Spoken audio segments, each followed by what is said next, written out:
Before we get into talking about the broad church that is the Australian Liberal Party, let's talk about the original broad church for a sec, the Catholic Church. There's a new pope in town, as you no doubt have heard by now.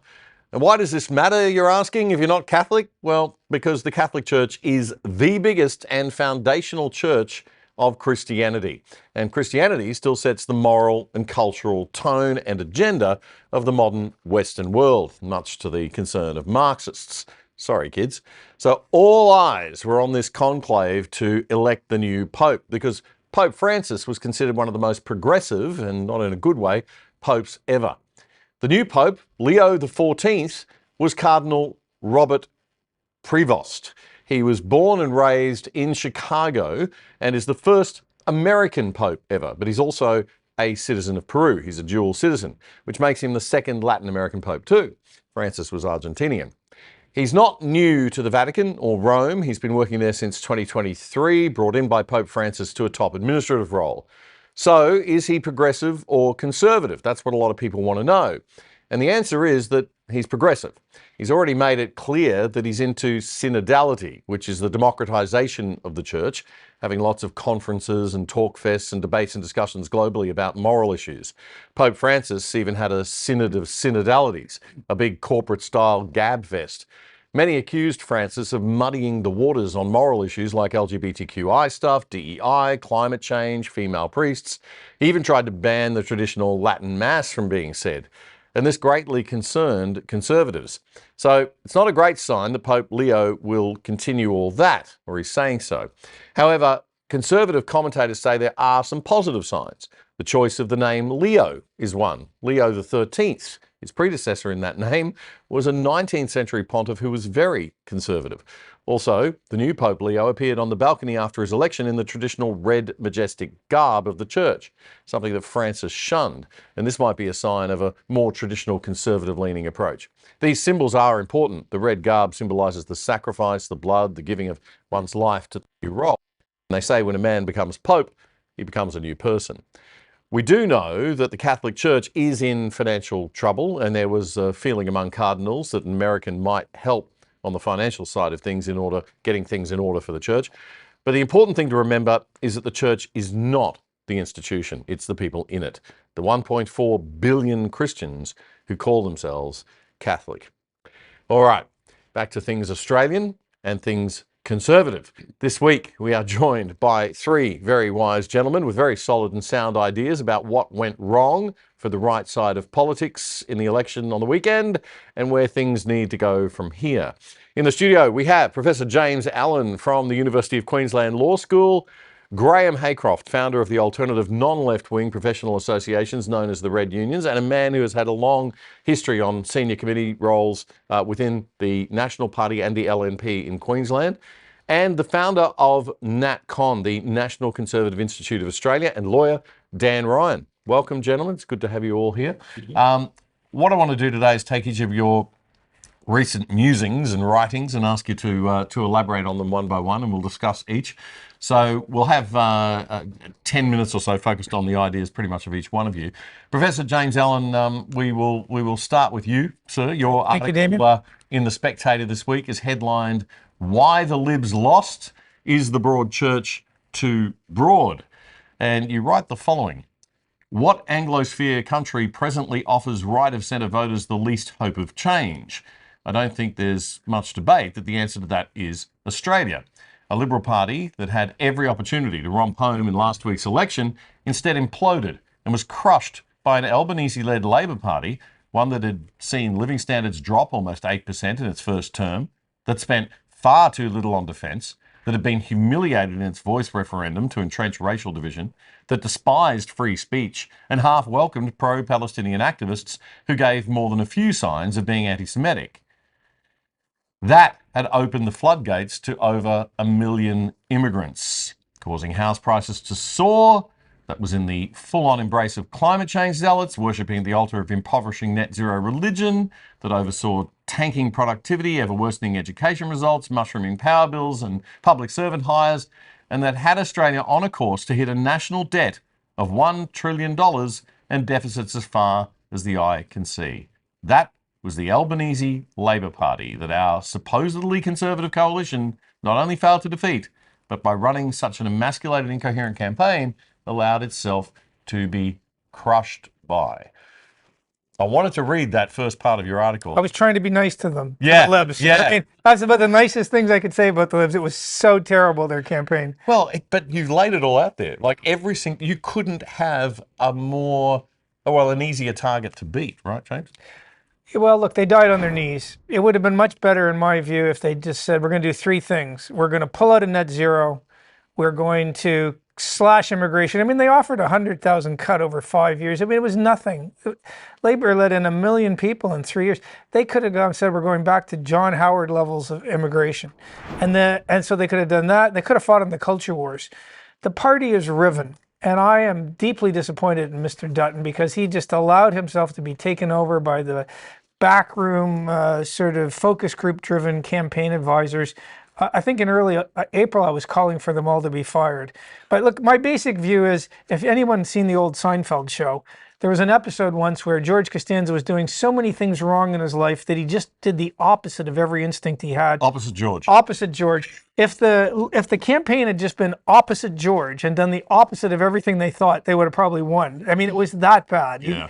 I don't know if it's because the party room is riven and there's just way too many wets, moderates. I don't know if Peter Dutton just hasn't got a backbone. I don't know if the advisor class used pollsters that were so terrible or whatever it was. Ultimately, it's Dutton's fault. He didn't stand up for anything conservative. And the simple truth is they deserve to lose. It would be like losing to the slowest kid in your class in a 100-meter race. That's what they managed to do. You talked about in your article that there are two theories. One was complete nonsense, and that's the not nonsense one. The nonsense one is the idea that Trump had something to do with all this. I know. I mean, here's the theory is supposed to be that as soon as Trump announces the tariffs, that's it. No conservative in the world can win. You're just going to lose. Now, we know that's not true because Nigel Farage just had the best result for an insurgent new party since you pretty much have to go back to the 1920s with the Labour Party in Britain. So they won the vast preponderance of the local council seats that the Labour allowed to be held. This Reform Party that didn't even exist a few years ago, they won almost as many votes as Labour and the Conservatives put together. They took out in a by-election Labour's 16th safest seat. They are now 5 or 6 points up ahead in the polls. And both Labour and the Tories tried to say, well, Farage is just Trump. And unlike the idiot in here and the advisor class here and the people in Canada advising Poilievre, Farage just said, well, what don't you like about Trump? He's closed the border. He's dealing with immigration. He's cutting taxes. He's gotten rid of DEI in the military and the bureaucracy. He's fighting the transgender wars. What don't you like about that? And if the answer is, well, he's putting a tariff on your country, well, Farage just made the right point that who is more likely to get a good deal out of Donald Trump? A socialist who's been he and his cabinet have been insulting the man for 4 years, calling him a racist, white nationalist, or me? And it's obvious that Farage would have a better chance to get a deal. The deal that Starmer cut that's just come out as we last night is not a really great deal for Britain. Farage would have done better in getting a better deal. Yeah. So, I mean, I don't know. They just ran away. They gave up and they ran away. I think you said we abjectly and completely surrender in your article to the woke mob. Graeme, you've been on the inside a lot. You've seen the machinations. You've seen the arguments between the so-called wet progressive left liberals and the conservative dry right liberals or nationals. How do you see it? Well, pretty much as James has seen it, but I look back a bit at what caused this. I mean, the party no longer operates as a political party, an institution designed to win elections. It's been taken over by the know-it-alls, the people that constructed this campaign. In the past, they've been fairly good at it. But what came through this time was complete incompetence. I mean, these people, you wouldn't put them in charge of anything. And so the party itself, I mean, Dutton ultimately is at fault. I mean, he could have said, hang on a minute, I'm the leader, I'm doing this. Take responsibility, but there's also supposed to be, the party structure is about a parliamentary wing and a counter-party wing, and they're supposed to work together. And the party wing has been completely taken over by factions. They've used little tweaks and little flaws in the constitutions to get power, and they don't know what they're doing. And the broad church of the membership, of which there's only about 25,000 left in Australia. Yeah, which is astounding all by itself. 25,000 members of that party. And I think the Canadian Conservative Party is like 400,000. 750,000. Whoa, Three-quarters of a million. Let's look at those numbers. They're very important. When Menzies started the Liberal Party, the population of Australia was about 6 million, and he had 60,000 members. So the Menzies Liberal Party today should have 300,000, right? It's the same extent of operation. And you compare that to Canada, and you do a pro rata between the population of Canada and the number of members that they've got.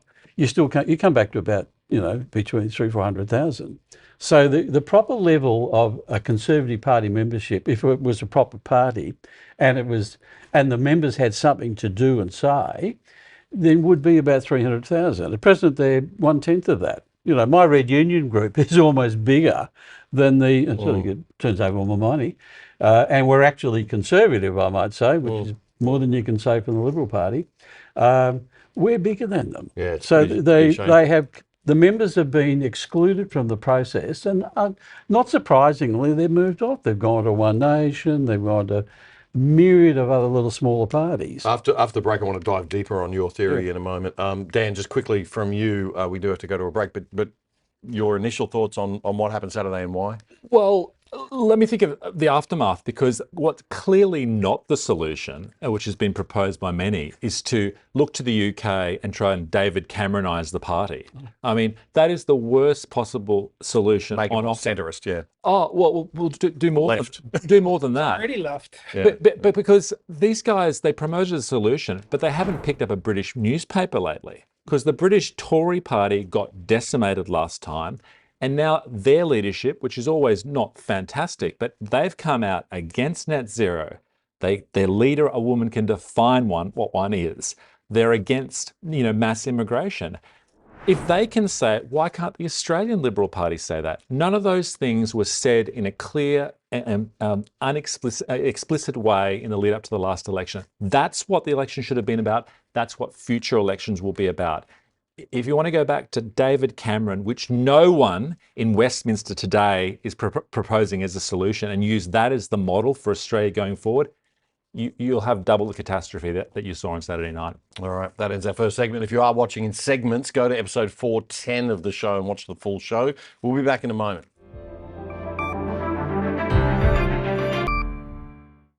You may have noticed if you've been overseas on holiday recently that you can log into your streaming services like Netflix or Prime in other countries, but the shows they offer are different and sometimes even better. You're paying good money for those subscription services. Why can't you watch? Well, with a virtual private network or VPN, you can log in from home here in Australia with an internet address from anywhere in the world, and big corporations and big government can't see where you are. Now, to be clear, criminals can still be actively found with police warrants, of course, but the average honest citizen will have their location protected from prying eyes of corporate marketers and government bureaucrats. If you sign up now with private internet access, we think they are the best VPN service out there. That's private internet access. As a viewer of The Other Side, you can get 83% off the price of your subscription and get online for less than $3 a month. Check it out right now. Go to piavpn.com/otherside. That's piavpn.com/otherside. It's a great service and a rock bottom price, and you're helping keep The Other Side going and growing. That was a segment from a recent episode of our fortnightly news commentary show, The Other Side, with me, Damian. If you liked it, support us. Subscribe to our channel on YouTube right now so you don't miss a thing. It's totally free. Just click that subscribe button and the little bell. And check out our Other Side Unplugged show too, and join our mission to actually do something and change Aussie media for the better at othersidetv.com.au. That's othersidetv.com.au. Check it out now.